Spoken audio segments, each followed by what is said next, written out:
પણ ડૉક્ટરની રમૂજ કરવાની સાથે સાથે એક સારી વાત પણ કરી દઉં સાહેબ. અહીંયા રોચેસ્ટર તમે બધાએ જોયું છે, ત્યાં મેઓ ક્લિનિક છે.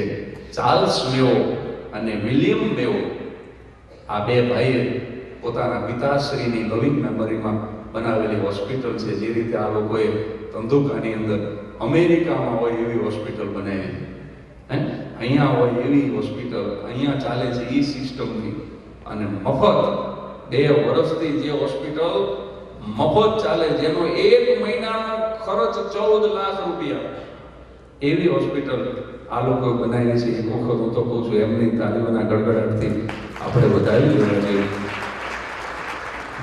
ઈ હોસ્પિટલની ઉપર લખ્યું છે, જઈને જોઈ લીજો રોચેસ્ટરમાં, તમે તો અહીંયા જ રહો છો. ત્યાં એક વાક્ય લખેલું છે અંગ્રેજીમાં કે અહીંયા ફી આપવી ફરજિયાત નથી. અને વડનગર, ગુજરાતનું વડનગર, ત્યાં નાગરિક સરકારી હોસ્પિટલ છે.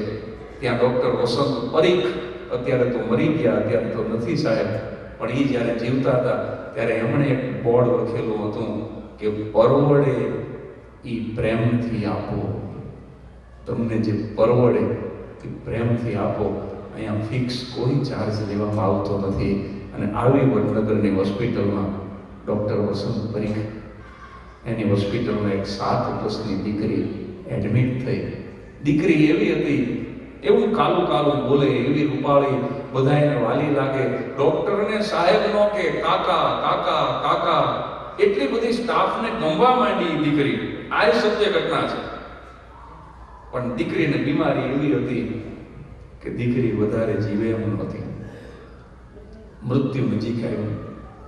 દેવ જેવો ડૉક્ટર વસંત પરીખ દીકરીના અવસાનને 8-10 દિવસની વાર હશે, પોતાની ઓફિસમાં સ્ટાફને બોલાવ્યો અને ડૉક્ટર ભલામણ કરે છે કે આ દીકરી ગુજરી જશે, હું એને મરતી જોઈ નહીં.